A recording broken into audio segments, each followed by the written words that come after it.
So do you guys have impeachment fever or what? Impeachment talk, anyway, has kind of gripped the Washington, D.C. area. What do y'all think? Hogan, you first. Look, impeachment is now a political tool and weapon that's going to be used, I think, for quite some time until we decide not to use it anymore. But the real question is, can you use it effectively? And can you bring the people along to your way of thinking? Meaning Republicans just have a higher bar to clear on these types of things. And if you're on the left, you can talk about Donald Trump phone calls, you can talk about Russia collusion, and you can convene all the people on Capitol Hill you want to try and attack him with no evidence whatsoever. If you're on our side, you need a check that says to Joe Biden via Hunter Biden's bank account, signed Burisma. Otherwise, they don't consider it to be real. Otherwise, it doesn't even. Got to get the people on your side here, and I think we have a shot to do it, but it's got to be done the right way. Yeah. Well, we're going to get into all of that, and we'll be joined by a special guest, David Pollack, because this is the Line Drive podcast.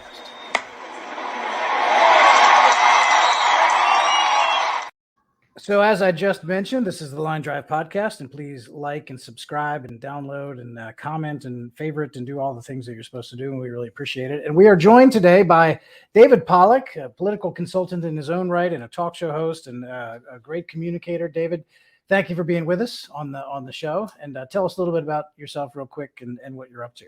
Yeah, thanks for having me. I'm excited to be here. I'm an attorney by trade. I do some work on campaigns. I guess I'm a political operative. And I host the David Pollack Show. It's a radio show on Monday nights here. It's on the Salem Network, but it's in here. It airs locally in Orlando on FM 94.9, AM 950, and you can catch it anywhere it streams and also as a podcast. So I'm trying to be everywhere. Now, So, David, go ahead. Just real quickly, more on your background. Did you enjoy playing defensive end for Georgia? Or Well, so that's the funny thing. So I actually lived in Georgia when David Pollack was playing at UGA. Wow. We're the same age, roughly, and our lives kept crossing. Like there was one story where I had to take my dog, and I had an English bulldog, and I had to take her to the vet at UGA because, like all English bulldogs, they all have health problems. So I had to find a specialist. UGA had a nice vet. Well, of course, I make the appointment. Who do they think is bringing their dog in? Me. So, David Pollack. So anyway, I get there and they're all giggling. And I'm like, what are you guys giggling about? And, I'm like, you thought the other David Pollack was coming in, right? And they're like, yeah. I'm like, I'll tell you what, I'll give you an autograph. You can hang it up back there. And you could say you got to meet David Pollack. It's great. But yeah, I actually bought an engagement ring for my wife from the same jewelry store he bought his engagement ring from within 2 weeks. Like, insane. But yeah, the name has but now I think I'm still employed, and I think David Pollack, I think he's no longer at CNN, or I'm sorry, at ESPN. So I'm rising. Oh, he got caught up in they had a big bloodletting a couple months back. Right? Oh, that's right. They fired a bunch of on-air talent and analysts and stuff. David, when I got to town here in D.C., moved here a few years ago for obviously the Trump administration, I remember Governor Hogan over across the river there in Maryland. And this is not because I thought I was a big deal to be put in the paper, but because everyone was so afraid of leaking, right? You couldn't talk to the press. I remember walking by newspapers and seeing Hogan says blah, blah, blah. And I'm like, I never said that. Like I would freak out. And I was like, Governor Hogan, yes. Well, look, we're off topic, but I like rabbit holes. Remember when David Pollack was upset with the selection, the playoff selection committee, and he said something like about women? And so people were blowing up Facebook, like David Pollack said this about women. Like, they didn't have a place being on the panel or whatever because Condoleezza Rice was there. And I'm like, no, that's not me. That's funny. I get there's an Irish cricket player named Tim Murtaugh, but he spells his name a little bit differently. There's not an extra U in there like I have.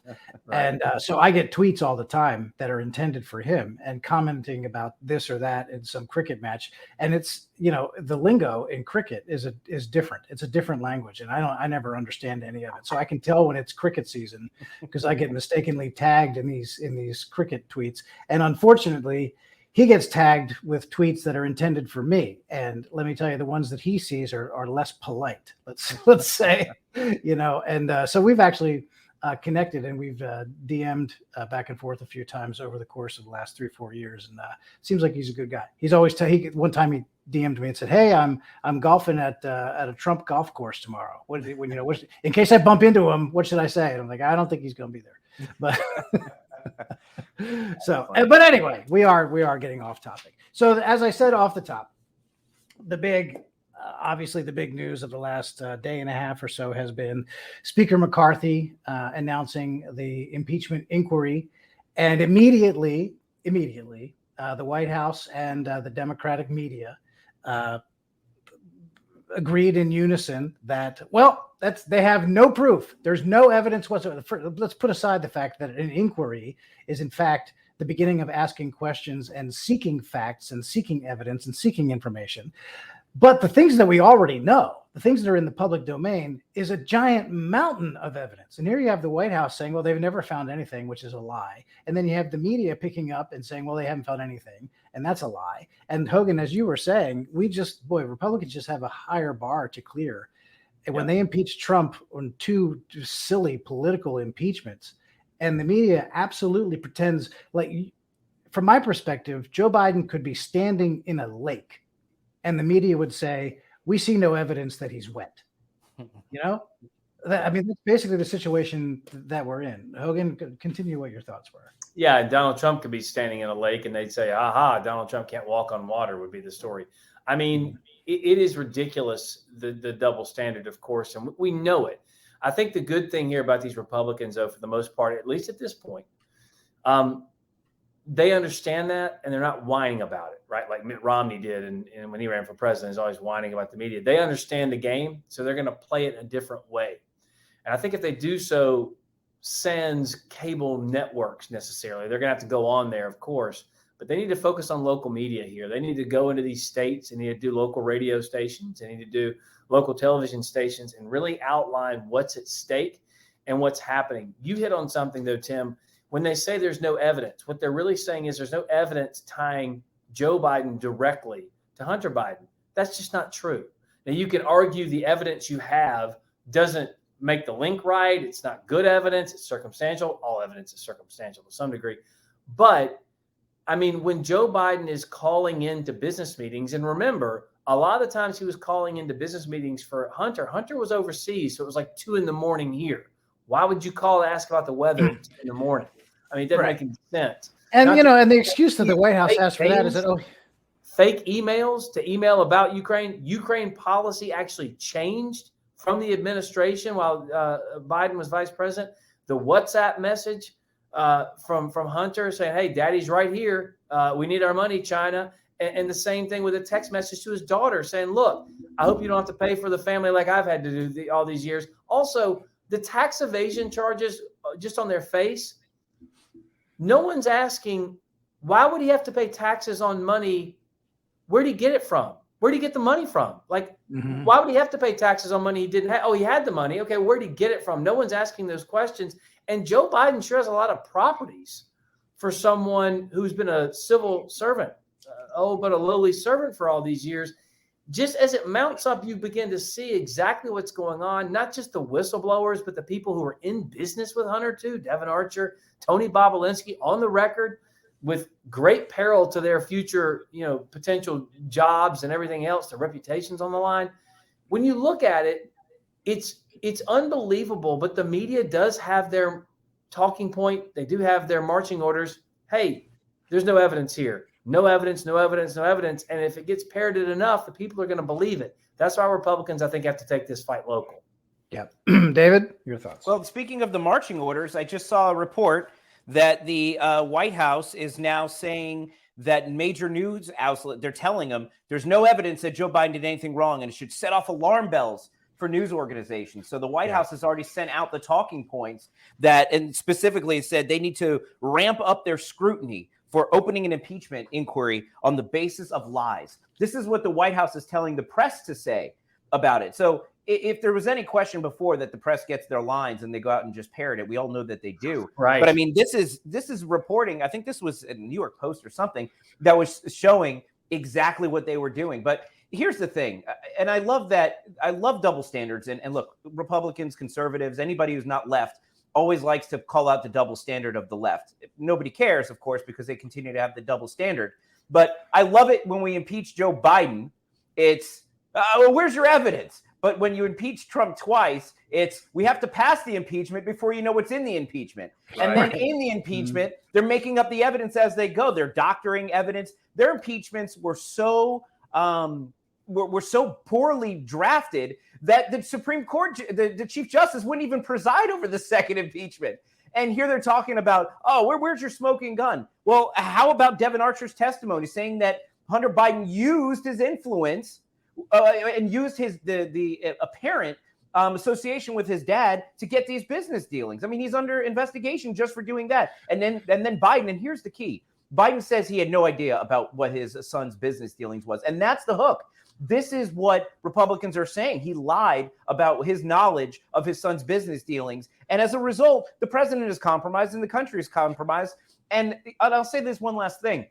There was a lot of discussion of, well, some of this stuff that happened with Joe Biden and Burisma and all these other things, the quid pro quo, the perfect press conference in front of the whole world. That happened before he was president, so he can't technically be impeached by it. I have two things to say about that. Well, the first thing about that is he continued to engage in activity while president based on this lie that he was saying that he didn't have any idea about his son's dealings. So it carried over into his presidency. But the other thing is, I think we've proven that you can be impeached after your presidency. You can be impeached from things that happened before your presidency if it's dealing with your presidency. But,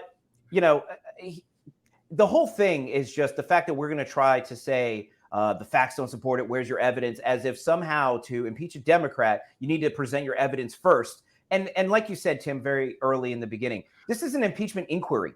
This is the House saying we're going to open the investigation. We're going to collect evidence now to find the evidence. And if we find the evidence, then we're going to do the articles of impeachment. So this whole argument that there isn't any evidence is just, in my opinion, very weak. Yeah. So the House Oversight Committee has already released a mountain of things and lots of different things that are already substantiated.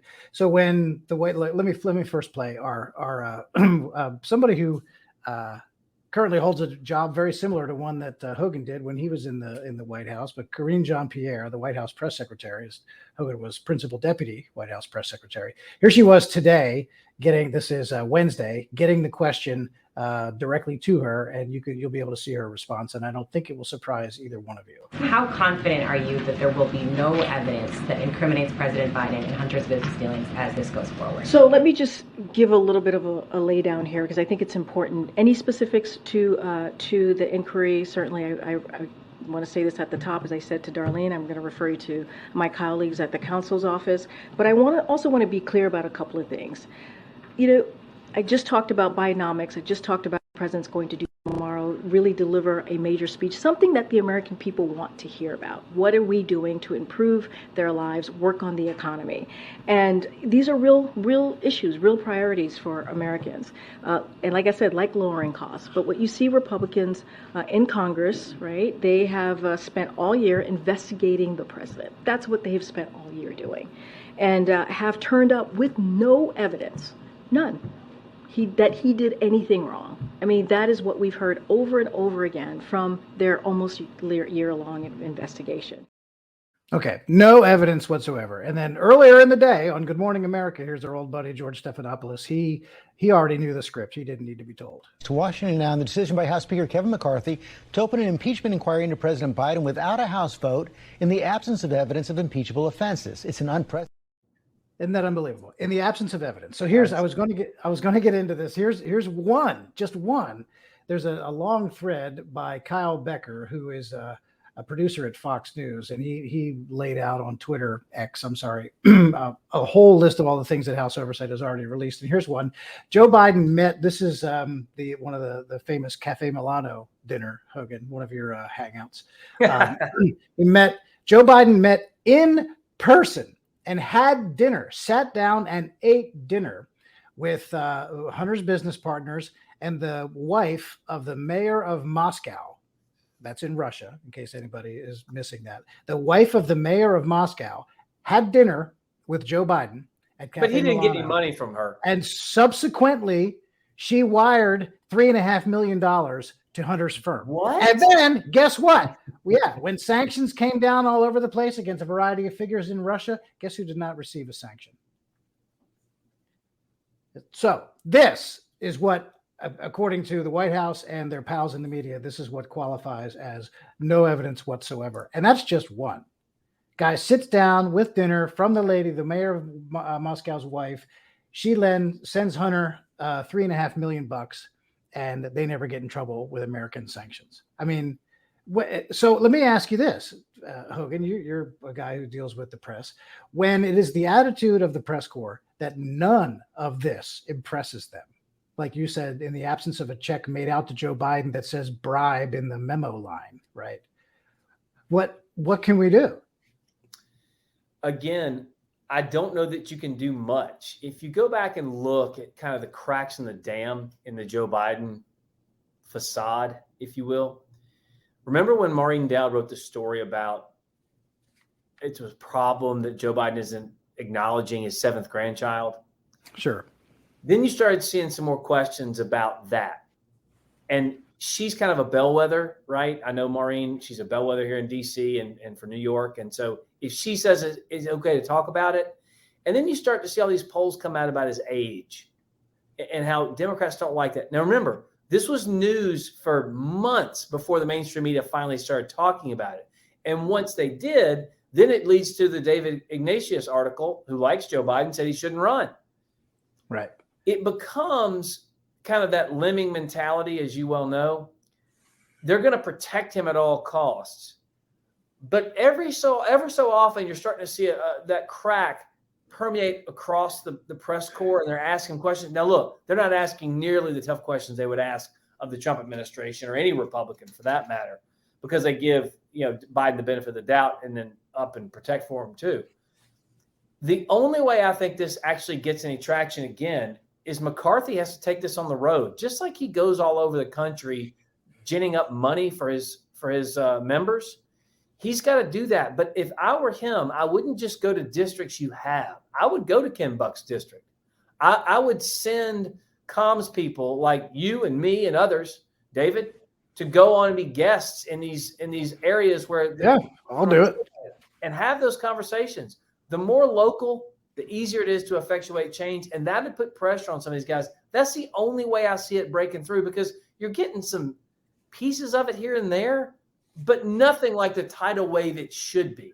So you're going to have to take it directly to the people, because the media always won't do it. Yeah, I think that's a heck of an idea. You know what I'm saying? Yeah, I do. But I think you both probably saw the idiocy involving Philip Bump, where he was presented, asked about the text message where Hunter had said to his adult daughter, Dad makes me give him half of my money. And the guy says, the podcast host says to Philip Bump, what do you think of that? And he says, I don't know. I don't know what that means. Well, don't you think somebody should ask her? I don't know. So they're suddenly struck uncurious. They don't see the evidence. They're up to their eyeballs in this evidence, but they don't see it because they don't want to, David. And so you hear from your radio listeners all the time, and I know you do a lot of work on Twitter or X Spaces. Is this something that I know that on our side of the fence, people already accept these things as the facts? What are the chances that it can spread from what you hear when you talk to people in the real world?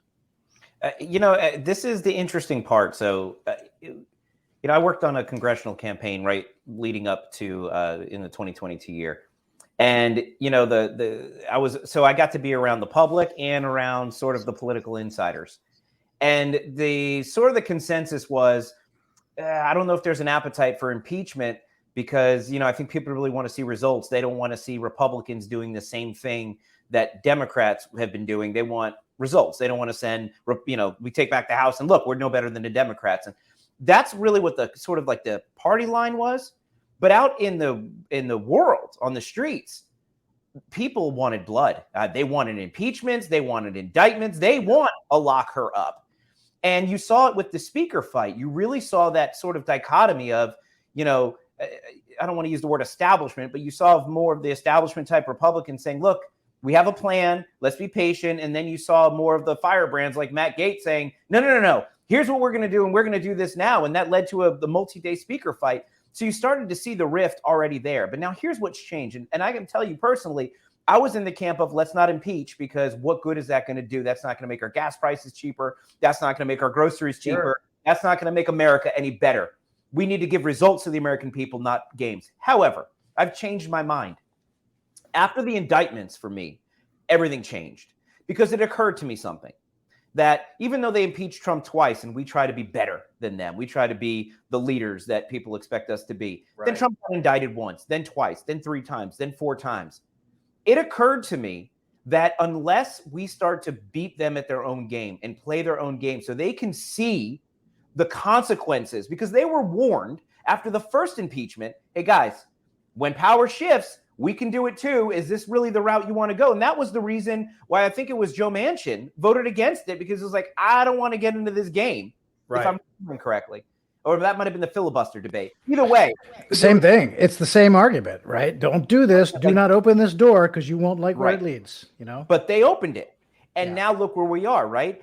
But I believe unless we start impeaching just like they do, I believe unless we start indicting just like they do. Now, look, I'm a lawyer. I believe in justice. And I think what's happening to Trump is a corruption of justice. However, if a state like Mississippi goes and indicts Fannie Willis for whatever, maybe then they'll say, okay, this is getting carried away. Well, then you put down your guns, we put down ours. I'm a conservative. I believe in peace through strength, and Republicans had not been strong. And so maybe this indictment is what's necessary for us to be strong, for us to get the peace we need so we can start moving this country forward and do what the American people need to get real results. Don't you, Tim and David both. It's almost like, you know, if there's one thing a liberal hates, it's living under their own policies. You can't change your schools. My kids are going to private schools. Yeah, that's right. Texas is a good place for all these illegals. We're a sanctuary city. We welcome everyone. How dare you? Now they're here. We don't want them, right? The same thing I think applies here, David. And Tim, you can touch on this. But I feel as though this is exactly where we are, in that I'm one of those guys too, where look, when we get power, let's all just put down our guns. But you know what? No, because this is the game you played. You started it. Culture war, you started it. We just noticed. Now you're mad that we noticed, and you're mad that we're calling us out, and you're saying, don't believe your lying eyes. I get it.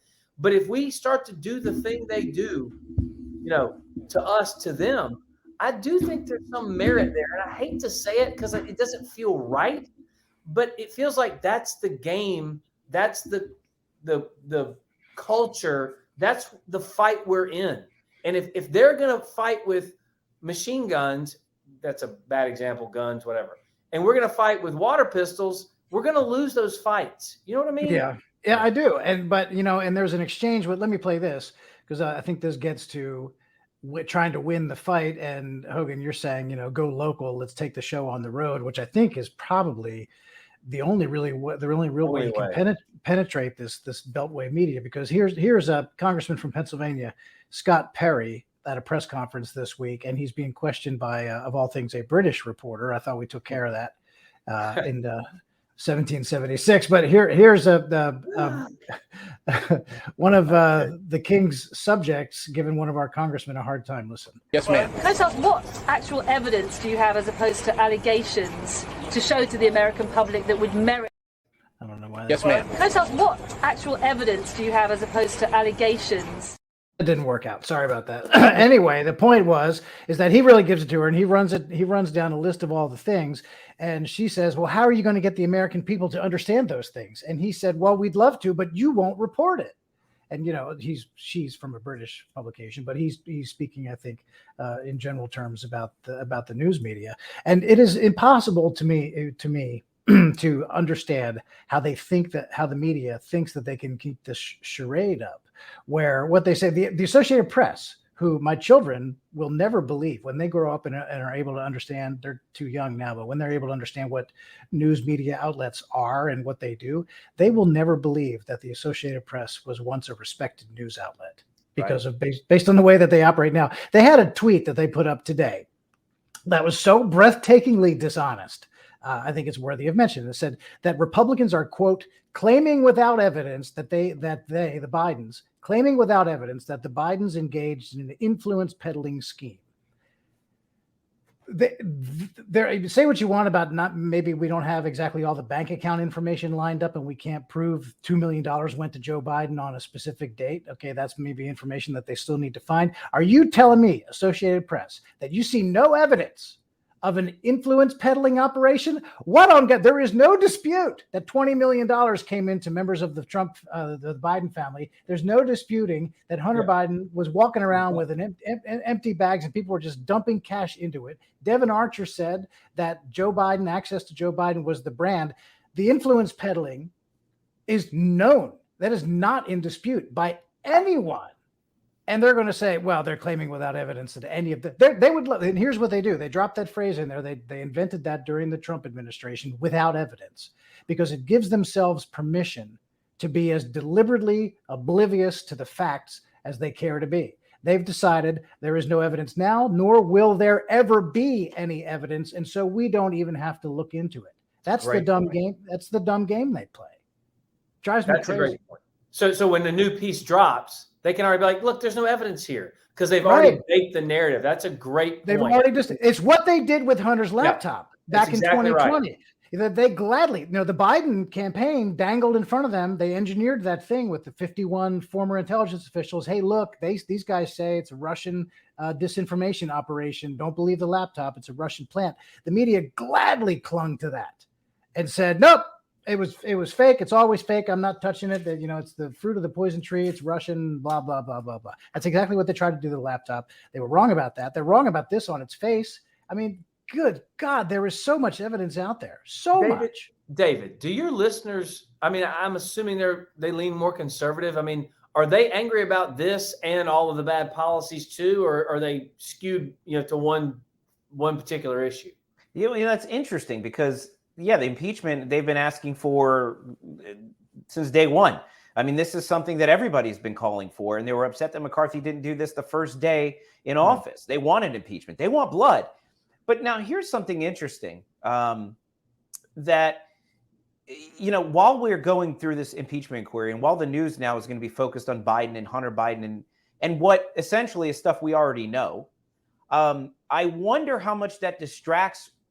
And then I always have this thing where I'm wondering if Republicans in the House do what's best for Republicans in the House, not necessarily what's best for Donald Trump. And Donald Trump right now is on fire. He's getting all the news. Everybody's paying attention to these, the prosecutorial misconduct everywhere. I wonder if this impeachment inquiry being done now and then a subsequent impeachment, that's going to kind of take away from Trump's fight against the prosecutions against him. So in kind of a way, is the timing of this in a way to kind of take the attention away from Trump to benefit some of the other candidates in the field? I wonder. Nikki Haley has been spending an awful lot of time sending text messages to people in Florida, and she is creeping up in the polls. So yes, you're right. My listeners do want impeachment. They didn't give him to him right away, but now they're giving it to him right when Donald Trump is blowing the polls out of the water. So I just have to raise that for the sake of, because, the timing is certainly interesting. And I don't think Joe Biden is ever – Tim and I talked about this a lot on the show and then in the subsequent space. I don't think Joe Biden is going to be the Democrat nominee. I've said it before. I'll say it again. Tim, I know you have a lot more experience in this space than me, but I don't see how, when we talk about him getting played off stage with the music playing, I don't see how Joe Biden can make it through another presidential election unless they put him in the basement. But I don't know. There's just a lot at play here, and sometimes it makes me take a step back and go and try to look at the big picture and see what's going on. Well, I think Biden will be the nominee if he wants to be. He's the incumbent president of the United States. If he gives the DNC the sign, yep, I'm really doing it. And so far, every indication, they're even talking about ramping up. They're going to change the way they raise money digitally, and they're going to pivot and focus more on Trump as the opponent than they have to this point, and more pointedly take on Trump. So he's showing signs that his campaign is actually gearing up. And I think that the only way he doesn't appear on the ballot is if he withdraws. I don't think the DNC will move against an incumbent president. I just don't. It's got to be his decision. And he has such an ego, right? This guy is so narcissistic. He wouldn't allow anyone to push him off stage. He'd have to come to that conclusion, or there could be a health issue. I would say if he does win re-election, I think we're all in agreement, and I would be shocked if anyone on this podcast disagreed. Ain't no way he's making it through a whole second term. No way. Well, We'll have Kamala you Harris. don't want to wish physical ill on the guy, but And you mentioned just look at the condition he's in now. Yeah, and you mentioned that Vietnam press conference. Yeah, I just want it duly noted. Peter Ducey of Fox asked Karine Jean-Pierre at the podium in the press briefing room, why does the staff treat him like a baby? Because that was an account from a book that Joe Biden was lamenting the fact that his staff treated him like a baby all the time. And she immediately snapped back and said, no, we don't treat him. That's ridiculous. We don't do that, whatever. Fast forward a couple of days in Vietnam, he's on stage, mid-sentence. They flip on the music, cut his mic like he's over-talking an award at the Tonys, at the Oscars, and hook him off stage. You've got it? Let me play it for you. Oh, sorry. Well, then there's a setup. Yeah, here you go. Thank you. Let's hear it. We talked about stability. We talked about making sure that the third world. I have no idea why these clips are not working. Jeez, I'm sorry. I should maybe, you know what, if I'll have to get, first of all, I have to get a production assistant and then fire that person for this malfeasance. So it's me, unfortunately, who screwed that one up. I should have tested it before showtime. But it's exactly like, I'll try to describe it, and then Hogan, you can go back to your thought. He's mid-sentence. Karine Jean-Pierre from off camera shouts, all right, thanks, everybody, we're done, while the president is still talking. So she talks over him, right? Theoretically, he is her boss, you'd think. And then the music comes up, and it's like the Oscars where the guy's going on too long and play him off, and then the music, it's insane. The president of the United States being shooed from the stage by his staff, and I don't think it was a live band. I think somebody hit play on an iPod somewhere, but I mean, just remarkable. So Hogan, continue. I'm sorry that we had a technical problem there. Well, no, I would just say, having been in those situations with a former president, let me assure you what you could not do. Oh, yeah, I know that. Let me assure you what I would not do with Donald Trump. It doesn't matter if we thought he was going in a place we didn't want him to go in or talk about something. You don't stop the president of the United States from speaking unless there's some agreement or some understanding with staff that guy was about to go into another one of his lie stories about standing there on 9/11 or flag draped coffins for his son, or his house burning to the ground, or another fantastical story that isn't true. Or they could tell he was about to lose it somehow, like mentally or physically, and then they wanted to step in. It's not a good look. And regardless of political party, when a president of the United States goes overseas, you want them to convey strength. You want them to at least look the part that, hey, regardless of what happens over here, they're out to protect the American people. You don't get that vibe from him at all, not just by what he says when he kowtows to other governments and begs the Saudis to make oil when we could do it here and all the things he does wrong. He just looks bad. The optics are bad. He sounds bad. His mental acuity, his physical abilities, all in steep decline, and everyone sees it. And so I hate that when he goes overseas. But it's not just us who sees it, it's the world, and it's a real problem. It's dangerous. Sure. When the president of the United States makes an international trip, it's worldwide news. Yeah. No matter who it is and what he's doing. And when Biden goes over there and he is positively feeble out there on the world stage, what kind of a message does that show about American strength? I mean, you're exactly right. David, I can see you agree with all of that.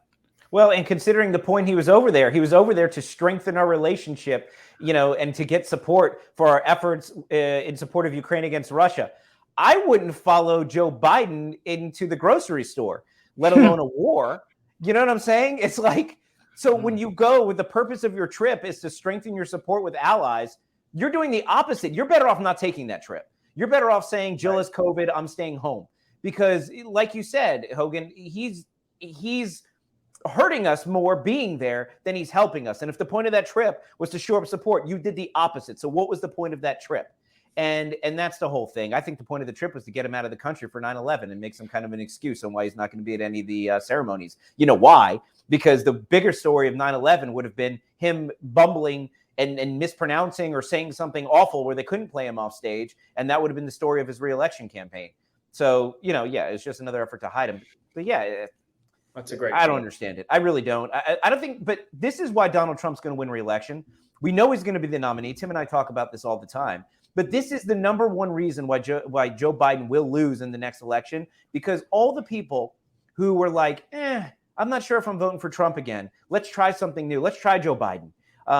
Because look, Trump is a divisive person. I think he was one of the best presidents that our country's ever had. He's certainly the best president of my lifetime. But his style, it's not what Republicans are used to. It's not what people are used to. So it makes them uncomfortable. In 2016, they hated Hillary Clinton so much more than any fear they had for Donald Trump, which is why he surprised the world and he won. Plus, he ran a much better campaign. But in 2020, well, now, we had COVID and there was a little bit of uncertainty. People were a little weak, as far as their faith in the government. And then Joe Biden, Uncle Joe, he's just this nice old guy. They kept him in a basement. Yeah, that was never true. Look what we have now. We have the country is going so fast in the opposite direction. People can't afford things anymore. People can't get a loan anymore. People can't, do any of the things they used to when Donald Trump was president. The Do You Miss Me Yet campaign will never be stronger. And the polls are already showing that. Republicans are not on the fence anymore with the president. They're way behind him. And I think the swing voters that we lost in 2020, they're going to come back with so much motivation to vote for Donald Trump because they're done with Biden. And I think all of this, as we go further, you're right. Maybe the DNC clears the path for him if he wants to be the nominee. But if Joe Biden is the nominee, I can't imagine a single person except for like a true believer, far left liberal voter walks into that polling station and goes, the next 4 years is going to be much better without Donald Trump. Donald Trump will be the next president of the United States if Joe Biden is the nominee. I think that's true too. And these are I think it's to get people educated on what it is that Joe Biden is accused of and what the House Republicans are going to be trying to put together on this. I mean, it's actually for the benefit of the Republicans in the House, who are the ones who are going to be putting all this together initially. It actually is a very simple story as compared to some other previous scandals under other administrations, Whitewater, trying to explain that. No one knew what Whitewater was in the Clinton years. But this is very simple because here, this is what by the way, this again falls under the umbrella of it's disgusting that the national news media says that there's no evidence, that the Republicans have produced no evidence whatsoever. Here's what we know about what Biden has done. Hunter Biden was paid enormously by wealthy foreigners who work in businesses in which he had no expertise. Also, a former business partner of his, Devin Archer, testified to Congress that selling access to Joe Biden is the family's brand. Now, while vice president, Joe Biden joined his son in meetings with those business clients, either in person or on the phone, numerous times, as many as 20 conference calls he was on with Hunter's business pals. Hunter later claimed that he was forced to give his father half of his money, and we know that the two of them commingled their finances and shared bank accounts. At least 9 Biden family members, including a grandchild for some reason, received a total of about $20 million wired through 20 different shell companies. And all along the way, Joe Biden, his 2020 campaign, and now the flunkies in his administration have told a series of evolving lies about what Joe Biden knew and what his participation in the racket was. It's unbelievable. They sold Joe. They all got millions and millions of dollars. Now, the last thing that the media will cling to is that, there's no evidence that Joe directly benefited from all that money. Let me tell you, if Hunter Biden so much as paid for Joe's cell phone bill, if he covered one credit card payment, if he covered a mortgage payment, if he paid for an addition on the house, if he paid for anything, if he took him out to dinner, that's Russian money. Nope. Also, Tim, David, I said this on the last podcast, but I think it's worth repeating. The media is trying to make you believe that Joe Biden is the most caring, loving, involved father in the history of fathers. Also, at the same time, he had no idea what Hunter Biden was doing professionally or personally. Whatever. It's insane to try and pretend as though they didn't work together in some form or fashion. Tim outlined all those pieces of evidence, and that's just a portion of it. There's a whole lot more. That's just the simple stuff. The money itself, you mentioned the $20 million. What did he do? Like, if you could show me. What was Hunter's product? The bill. Right. If you could show me the invoice of what they did or the memorandum of understanding or something. Here's what we're going to do for you. It's nothing. It's so obvious there's a connection here.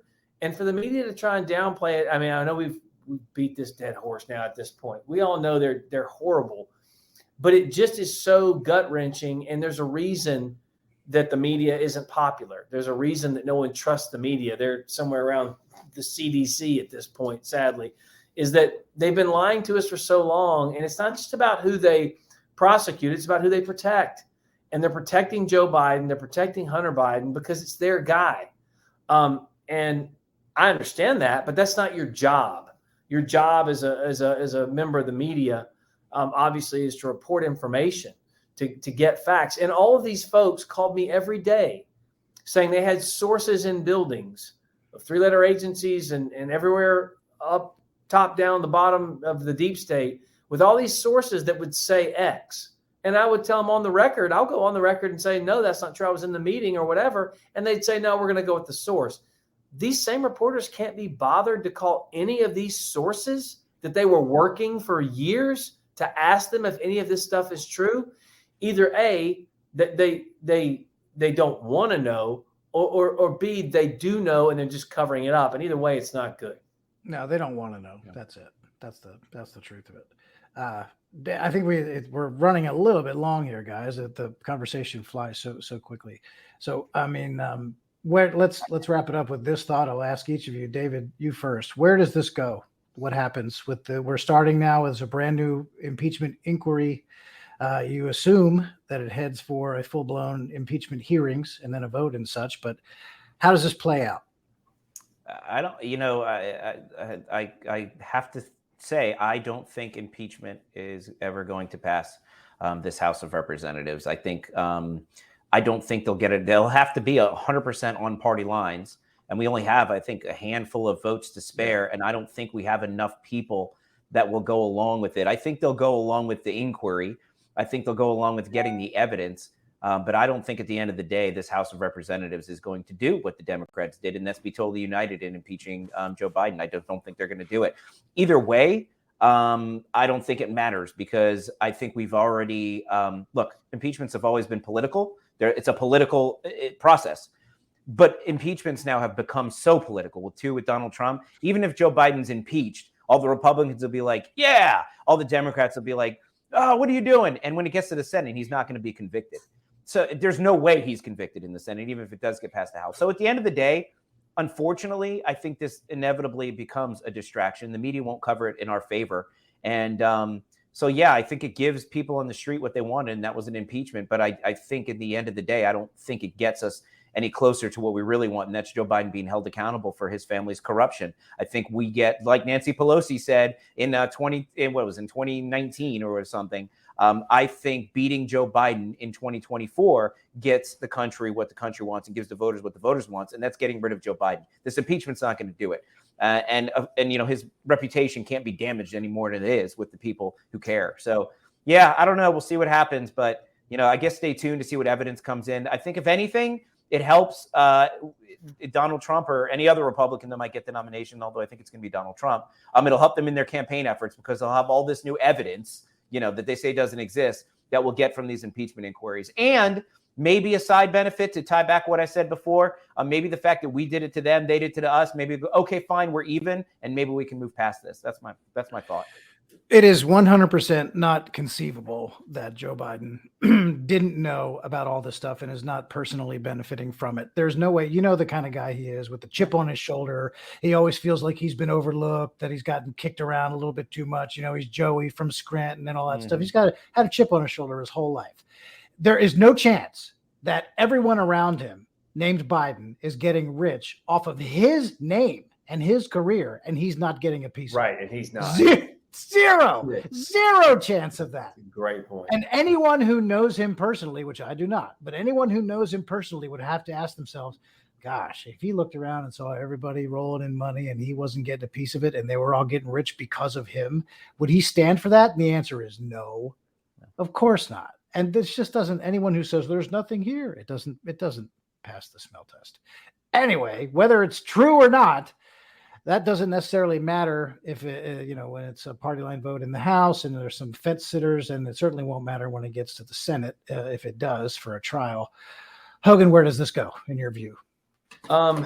the cynic in me agrees with David, and that I don't think it really goes anywhere from an impeachment standpoint. Obviously, even if they passed it in the House, it wouldn't amount to a conviction.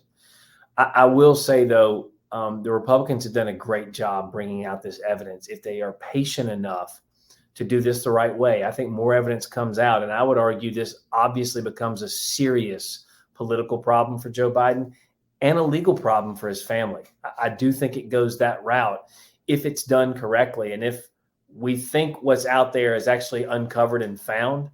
I will say, David, what I don't want to hear from the Democrats, and it's kind of off the table for this election, and that is I don't want to hear anything about gun control anymore. I don't want to hear about you paying your fair share in taxes, and I don't want to hear about white privilege. Hunter Biden got rid of all of that. So I'm sorry, there's not going to be three of the issues we're going to have to face this time. But I think if Republicans do take this to the local level, as I've said before tonight, I think there stands a chance of getting a couple of those fence sitters on the Republican side to vote for impeachment. I don't know that matters. I'm more concerned about exposing what he did and who he is, because you lose elections when you shock the electorate. And we were sold on Joe Biden being old Uncle Joe, Mr. Nice Man, old Scranton Joe, like Tim just said. You know, he's ridden 1 million miles on Amtrak. He's got a CDL license. He drives an 18-wheeler rig. All the things he does, and you find out none of it's true. It's going to be quite jarring to people. Forget the policies for a minute. Just as a person, he's not really well liked. We were told he was kind. We now see stories of yelling at staff. That's not a thing anymore. But I think how about the callous way that he treated the Secret Service agents with regard to his vicious dogs? They cared more about the dogs than the humans. Look, he didn't care. He ate skinny dips in front of them. He did as vice president. So, I mean, it doesn't matter. Yeah. But I think the policies at the end of the day, if we run on the policies that really did improve people's lives, I think we're going to be a whole lot better off. And Joe Biden does not have that record to run on. And the uniqueness of having an election where two men will run against each other, both touting records as president of the United States. If we can break through touting those 80-20 issues Donald Trump won on and got implemented, I think we'll be in good shape. Yeah, we'll see. We will see. I know. And I see your cynicism, both of you, and I understand why you head that way. But I'm hopeful that because I'm firmly convinced that Joe Biden is 100% guilty of all these things. And I hope that there is sufficient evidence put forward that gets some of these people to go, you know what, I just can't. I can't excuse this. I just can't, because it's criminal. It's criminal, and it's monetizing your role as an elected official. I think it has to be made an example of. But that says maybe, and we don't know what's going to happen. Last thing, David, you want to promote your show again? Talk about your Twitter Spaces. Yeah, sure. If you guys want to hear more from me, sometimes Tim, because he's been a regular guest on the show, you can go and check out the davidpollackshow.com, the davidpollackshow.com.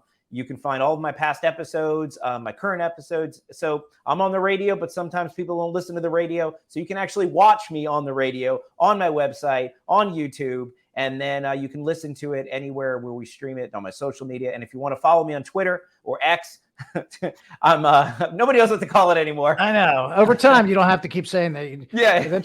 Eventually, you'll be able to just say X. X. But you can find me there. I'm at The Pollack Show. So if you want to follow me there, at The Pollack Show. And if you're in the Orlando area, it's FM 94.9, AM 950, The Answer Orlando. So I appreciate you guys so much having me on your podcast. This has been a lot of fun, and I hope we can continue this conversation on my show, on the Spaces, back on here. This is an important thing for us to be talking about, because we know the fake news isn't covering it, and so it's our responsibility to continue to talk about it, learn from each other, and then take it to our community so everybody can really know what's going on, because we can only rely on each other these days, because nothing you get from the computer or your cell phone is telling you the truth anymore. So you're right. I appreciate you guys so much. Right. You are about that. We appreciate you. And Hogan, good to see you. One day soon, Sonny Joy Nelson will be back with us. One day. We look forward to that day, because this has been the Line Drive Podcast.